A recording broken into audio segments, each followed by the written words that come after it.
The patrol ship had been drifting for 6 hours before anyone on board said anything worth saying. Dara sat on a cold metal bench inside the holding room, her boots flat on the floor, her cargo manifest folded in her jacket pocket. She had not been charged with anything.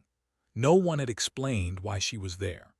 The two crew members outside the transparent door had not looked directly at her once in 6 hours, which she found more interesting than the situation itself.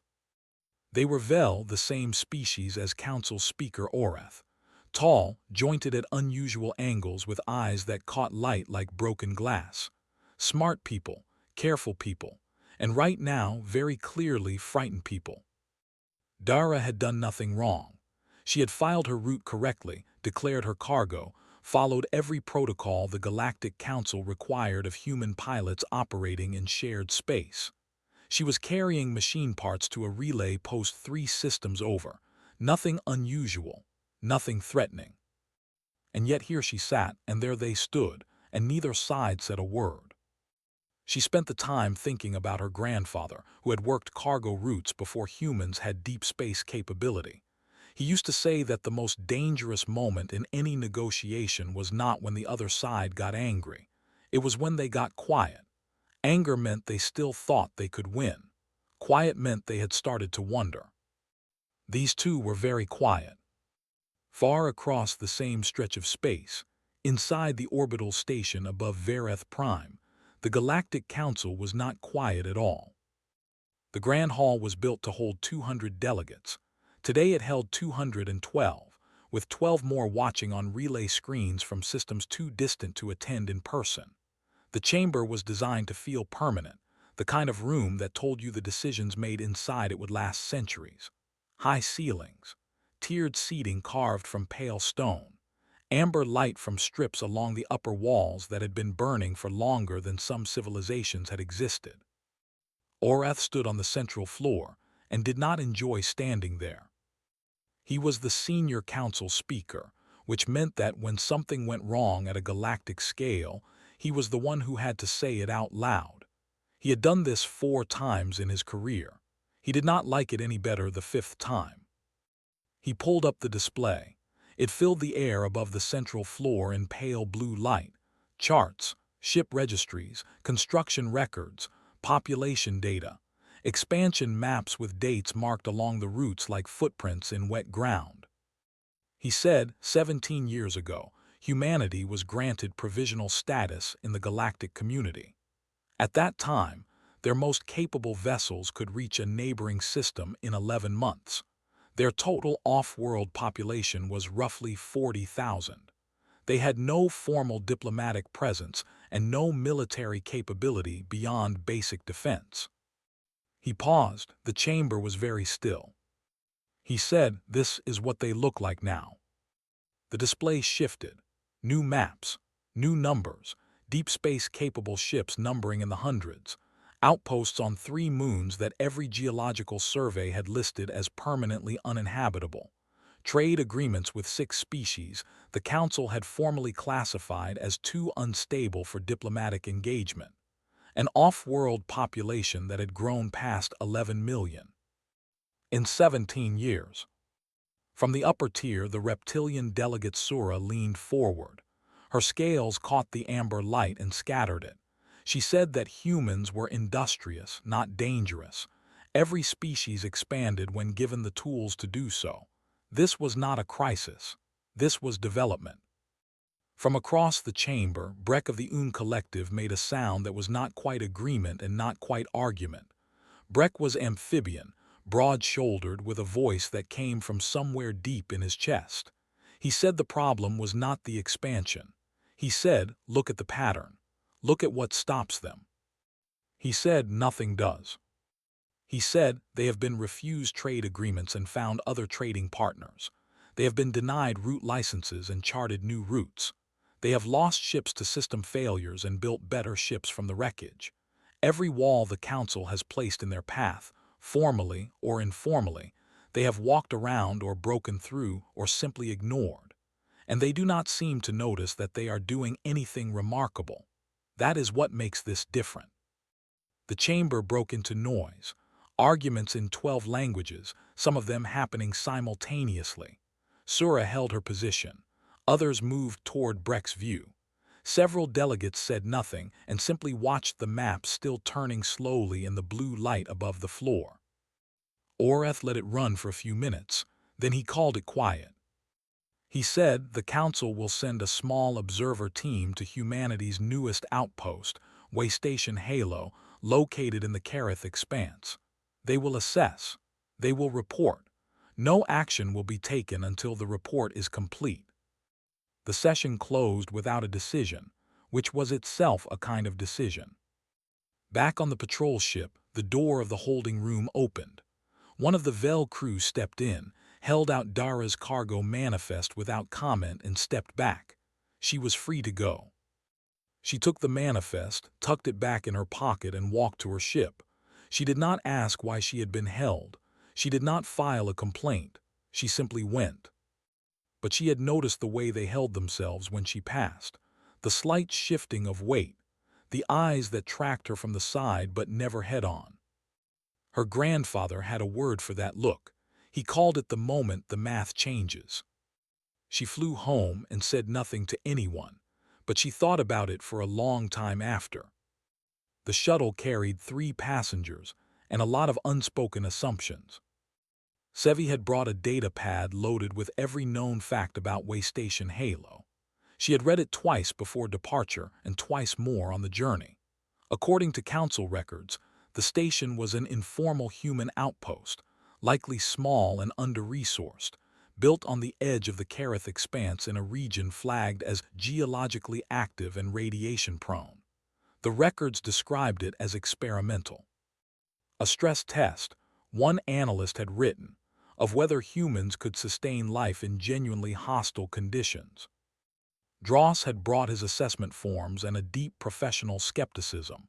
He was a military man, trained to evaluate threats. He had evaluated 43 alien installations across his career. He expected this to take half a day. Pio had brought nothing except a small translation unit clipped to his collar and a quiet uncertainty about everything. He was the youngest of the 3 by a significant margin and had never met a human in person. He had read about them. Reading had not fully prepared him. The shuttle docked with a soft click that felt too casual for something so far from anywhere. The door opened and a man was already standing there. Not a reception team, not a formal greeting party. Just one man, stocky and unhurried, with close-cut hair going gray at the sides and the kind of face that had made a lot of decisions and was at peace with most of them. He said his name was Reuben. He said welcome and offered each of them a cup of something hot. Sevi took hers and examined it. Dark brown liquid, sharp smell. She asked what it was. Reuben said it was coffee. He said most people either love it or need a few tries. He said drink it while it is hot. Dross drank his in one long pull and said nothing. His eyes, already assessing, moved past Reuben and into the corridor beyond. What Dross saw did not match his data. The station corridor was wide and well lit. The walls were raw asteroid rock in some places and welded salvage plating in others, but both had been worked carefully. Plants grew from long trays mounted at shoulder height along one wall, trailing green and small yellow flowers into the walkway. Hand-lettered signs pointed toward sections: medical, school, yards, the market. A notice pinned near the docking door read, "Radiation drill Thursday, full station, no exceptions, bring snacks." Reuben began the tour without being asked. He showed them the greenhouse domes first. 3 pressurized domes, warm and green, growing 60% of the station food. He said they lost a lot of tomatoes in the early days. He said this without bitterness. Dross asked about military personnel. He asked it plainly, the way he asked everything. Reuben said there were none. He said if something went wrong on the station, the people on the station handled it. He said everyone had a role in the emergency plan. The doctors knew how to seal a corridor. The teachers knew where the emergency suits were stored.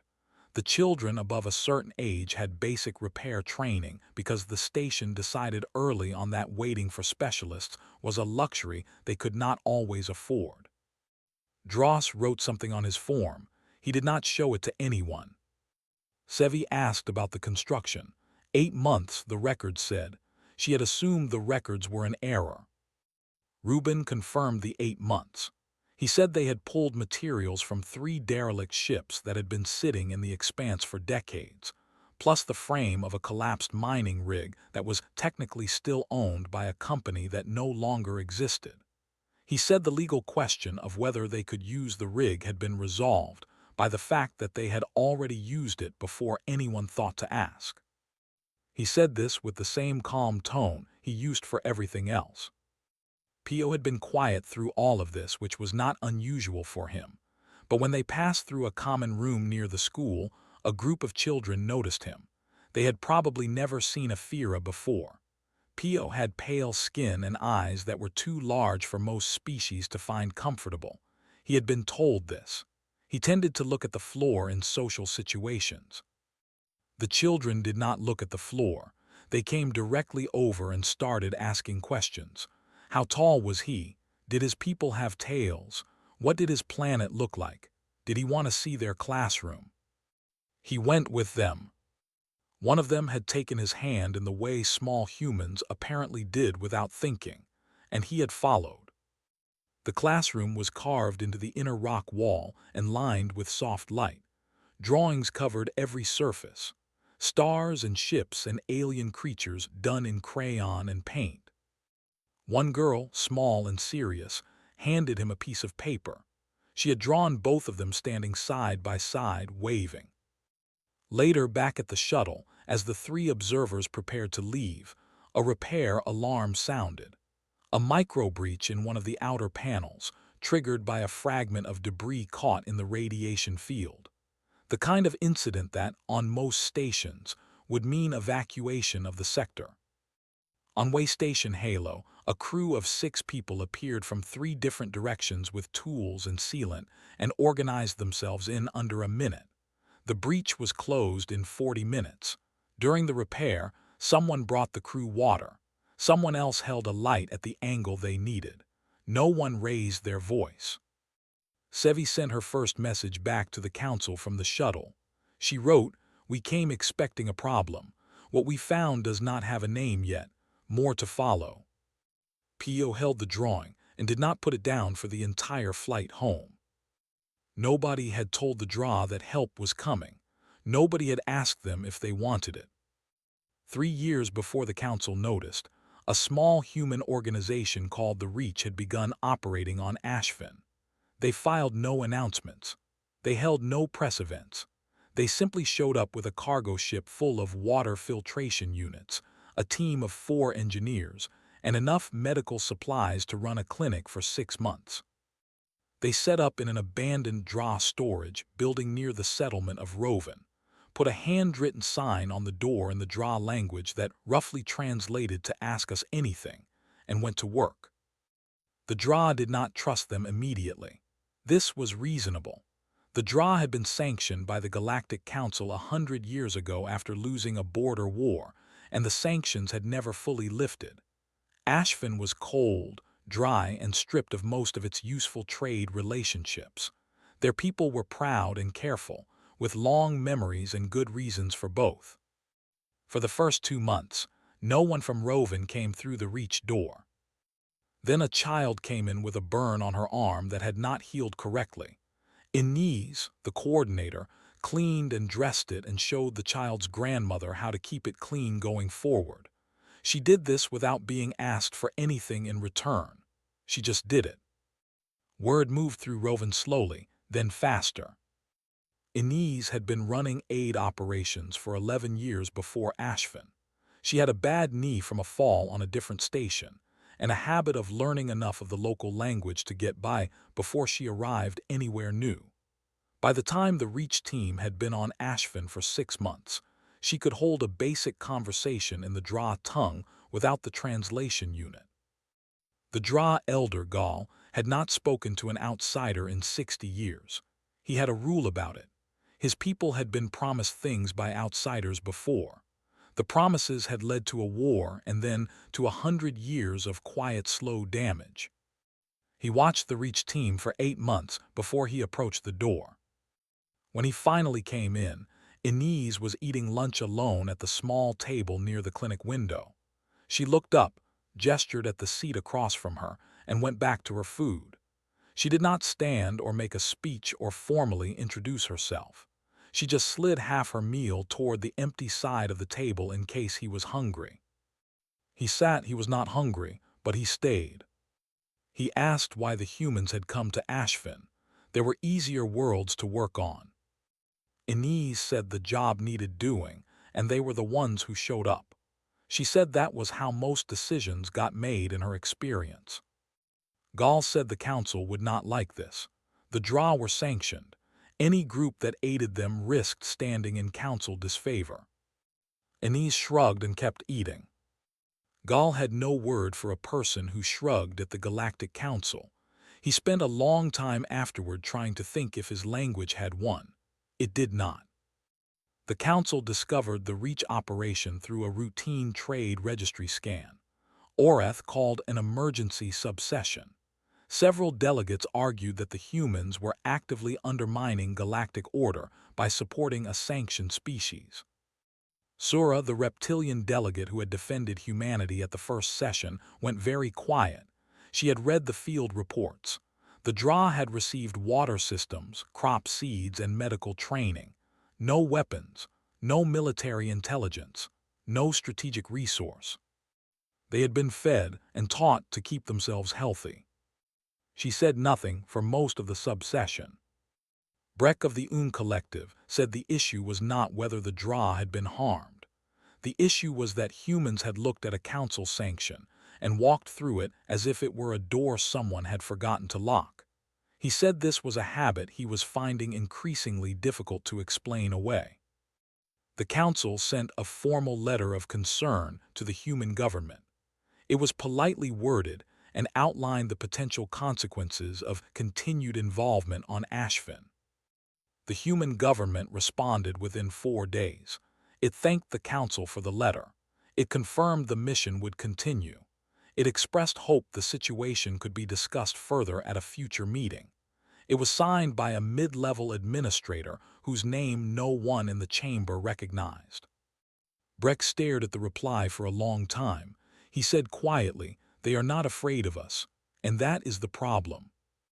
On Ashfin, Inez had not seen the letter or the reply. She was up before the sun on the cold gray plain outside Roven, walking with a slight limp toward the water filtration site where her crew had found a mineral buildup overnight. She had a thermos under one arm and was already talking to the engineer beside her about how to fix it before the settlement needed the morning draw. Gall watched her from the door of the storage building. He had been watching the humans for 3 years. They did not stop the way other species stopped. When something broke, they did not wait for permission or resources. They used what was there and fixed it. He thought about the small, burned girl who had come in 2 years ago, and whose arm was now completely healed. He thought about what it meant that creatures this short-lived had crossed the stars to repair something that was never their problem to fix.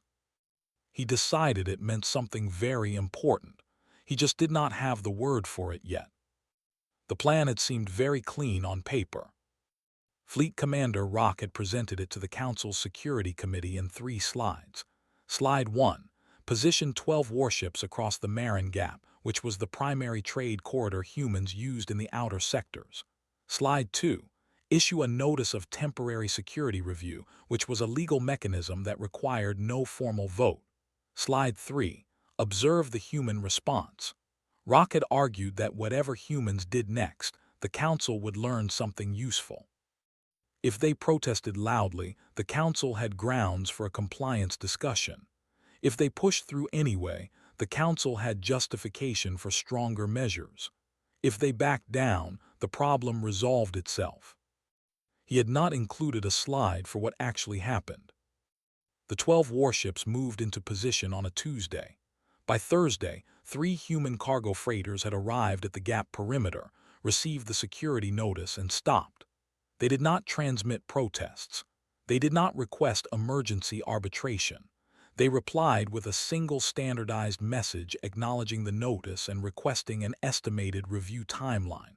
When no timeline was provided, they went quiet. Rock watched his screens and waited for the escalation. It did not come. What came instead, on the sixth day, was a traffic report from a monitoring Relay 2 systems north.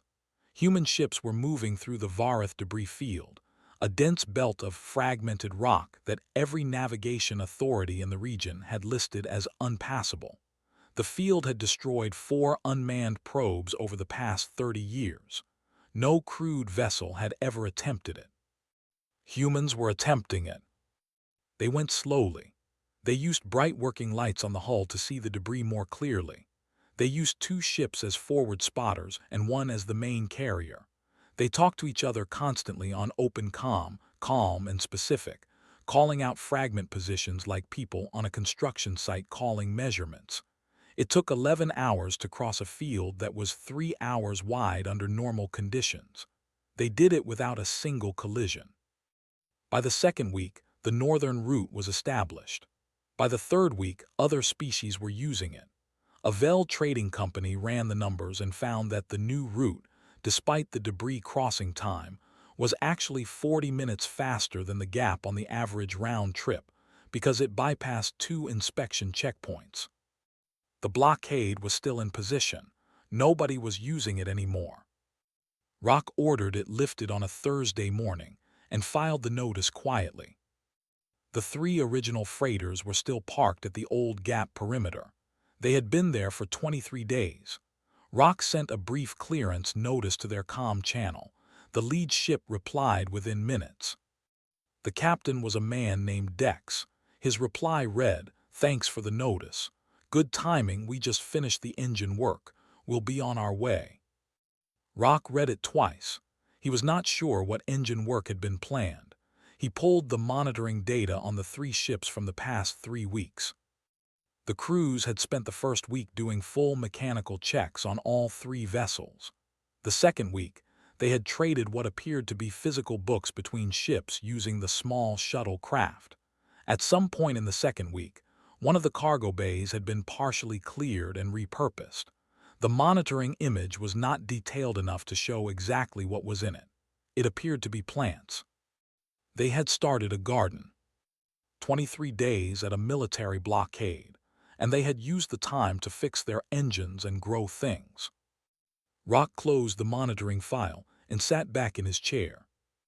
Sevi, who had filed a request to observe the blockade situation as part of her ongoing assessment, sent her report to Oreth that afternoon. She wrote that she had hoped the blockade would produce data about how humans responded to direct authority. She wrote that it had produced data, but not the kind she expected. She wrote, "They did not resist us, and they did not submit to us. They looked at the wall we built and went somewhere else. Then they made somewhere else into a better road. I do not have a framework for this. I am not sure the council does either." She added one more line at the bottom. She wrote, "The 3 stopped freighters grew tomatoes. I have confirmed this. I do not know what to do with that information, but it felt important to include." In the empty corridor of the Marin Gap, Rock's warships moved away one by one, their running lights dimming as they turned for home. The gap itself, that long dark channel between 2 star clusters, sat open and unused, not because anyone had fought for it, not because anyone had negotiated for it, but because the people it was meant to stop had simply stopped needing it. Rock thought about his 3 slides. He did not think they would need updating. He thought they needed to be thrown away entirely and started over from the beginning. He was not sure what the new slide 1 would say. He was not sure anyone at the council would know either. The inner chamber had no windows. This was by design. The architects who built the council station had understood something that most governing bodies eventually learned. There were conversations that could only happen in rooms where no one could see in or out. The inner chamber held 7 seats arranged in a shallow curve, a single shared table, and lights dim enough that expressions were readable but not studied. No aides, no record system running, no official language of the proceedings, which meant delegates could speak plainly instead of carefully. Orath had called this session with 5 words in a private message to each delegate. We need to talk about this. Everyone had known what this meant. Rock spoke first. He said the blockade failure had made one thing clear. Informal measures would not work. The Council needed a formal containment policy, specific legal caps on human expansion zones, technology trade restrictions, a ceiling on how many species they could form agreements within any given cycle. He said it with the bluntness of someone who had accepted an unpleasant conclusion and was ready to act on it. Sura said the ceiling was already above them. She said, "You do not contain something by building walls when it has already been living on the other side of every wall you've tried." She said a formal policy would take years to draft, longer to ratify, and by the time it passed, the situation it was designed to address would have moved on 3 more times. Breck said nothing yet. He was listening. Orath set down the reports he had brought. Sevi's field notes from Waystation Halo, Dross's military assessment, the Ashfin situation summary, the Marin Gap monitoring data. He had read all of it multiple times. He said the problem was not the specific incidents. The problem was the pattern, and the pattern pointed to one question that no one had directly asked yet. He said, "Is humanity a threat?" The chamber went quiet in the particular way rooms went quiet when someone finally said the real thing. Breck spoke. He said he had been watching humans for 17 years and had an answer. He said the answer was not simple. He said humans were not a threat in any form the Council had procedures for. They had not invaded anyone. They had not seized resources belonging to other species. They had not built weapons pointed at anyone in particular. By every standard legal metric the Council used, humanity was not aggressive. He said the problem was something underneath the metrics. He said powerful species, historically, behaved in ways that could be predicted. They expanded until they met resistance. They stopped or they fought. They formed alliances built on exchange. They drew borders and respected other borders as long as the other party was strong enough to enforce them. This was the shape of galactic politics for 400 years. Everyone in this room had learned to operate inside that shape. Humans did not operate inside that shape. They helped species that could not help them back. They built in places no one wanted. They went around walls instead of through them, and then made the way around better for everyone else. They refused to stop without being hostile about the refusal. A species that powerful and that strange was genuinely impossible to predict, and impossible to predict meant impossible to place in any relationship the Council knew how to manage. The chamber was still quiet. P.O. seated at the far end of the table raised his hand. He was not a delegate. Everyone looked at him. Orath nodded. P.O. said he had spent 3 days on Waystation Halo as part of the observer team and a child had given him a drawing. He reached into his coat and put it on the table. A simple crayon sketch. 2 figures waving. He said he had been trying to understand humanity since that day. He said he thought he finally did. He said they are not unstoppable because they are strong. They are unstoppable because they actually believe the thing in front of them is worth doing. All of them. The pilot and the farmer and the engineer and the child who draws pictures of strangers she just met. They believe it without needing it confirmed. That belief does not run out. It does not get tired.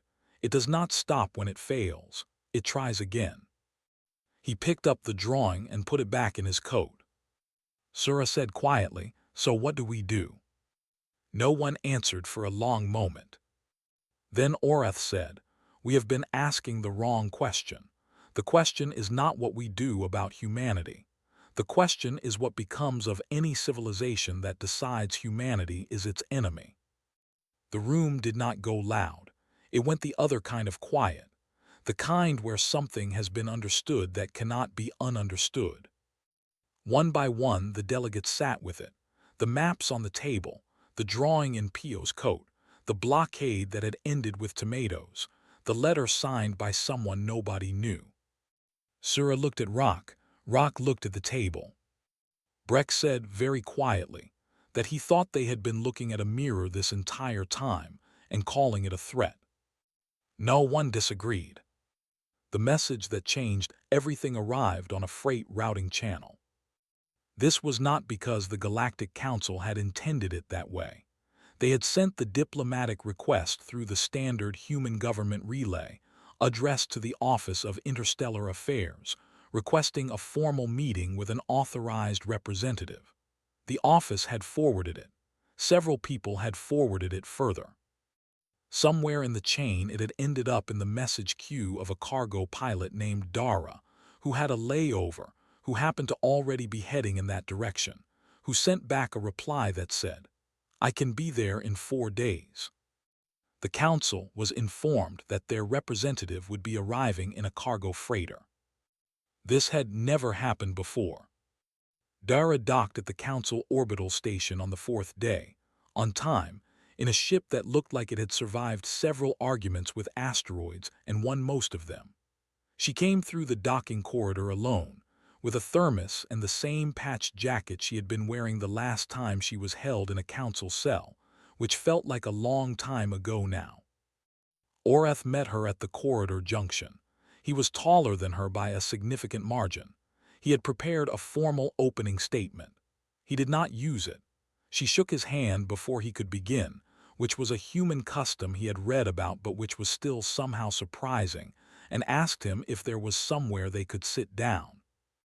They sat in the inner chamber, all 7 delegates, Pio in his corner as translator, Dara at the single empty seat at the curved table, her thermos in front of her. Orath said the council had been monitoring humanity's expansion and activities closely. He said there were concerns about the pace of that expansion and the nature of certain human operations, including ongoing activities on sanctioned worlds and the establishment of outposts in regions designated as restricted. Dara listened without interrupting. When he finished, she asked 3 questions. She asked what specifically had harmed anyone. She asked what outcome the council was hoping for from this meeting. She asked whether there was something the council needed that humanity could help with. The chamber was not prepared for the 3rd question. Rock said it was not a matter of what the council needed. It was a matter of order. Boundaries existed for reasons. The regions humans were expanding into had been restricted for reasons. The draw had been sanctioned for reasons. Dara asked what the reasons were for the draw sanction. Specifically, in the current day, given that the original conflict was a century old. No one answered that one quickly. She did not press. She waited in the same easy silence she had sat in inside the holding cell years ago, unhurried, as if time were a thing she had plenty of. Sura said that humanity's expansion was not the problem in isolation. The problem was that no one could predict where it was going or what it would look like in another 17 years.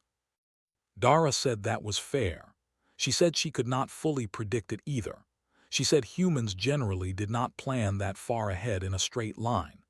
They moved toward things that needed doing and figured out the rest as they went. She said she understood that was hard to work with from a governance standpoint, and she was genuinely sorry for that part. Rock asked, "And if we decide to stop you?"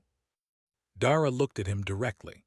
She said no one who had tried that had found it worked long term. She said she was not saying that as a threat.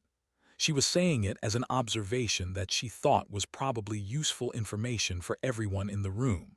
She said humans would always prefer to not have to go around. Going around was slower, but they would go around if the road was blocked. She said we would much rather be neighbors than a problem. Pio translated this and then added nothing. He did not need to. The word she had chosen, neighbors, had weight in every language at that table. The meeting ran for 3 hours. No agreement was signed. No formal policy was established. But the tone of it moved, the way the temperature of a room moved when someone opened a window. Rock asked fewer hard questions toward the end. Sura asked more practical ones. Breck spent the last hour mostly listening, which Oreth recognized as the thing Breck did when he was rethinking something from the Foundation. When Dara left, the council sat together for another hour. The designation they eventually added to the human file was Category Unknown, not a threat classification, not an ally classification, a new box that had not existed in council records before because no one had needed it before. On Ashfin a few weeks later, Inez brought a printed copy of the designation to Gaul. He read it slowly. Then he laughed. It was a real laugh, the kind that had not come out of him in years. He said, "Unknown. Yes, that is exactly right. That is the most honest thing they have ever said." Dara was already 3 systems away by then, on a new route, a thermos wedged in the seat beside her, thinking about the next delivery and not much else. The cargo manifest said machine parts. The destination was a relay post she had never been to. She was looking forward to seeing what was there. The Galactic Council had spent months searching for the right word for humanity. In the end, they admitted they could not find one. Somewhere across the stars, in a ship that smelled of old coffee and engine oil, humanity continued to be exactly what it had always been, the thing that did not fit the language and kept writing its own anyway.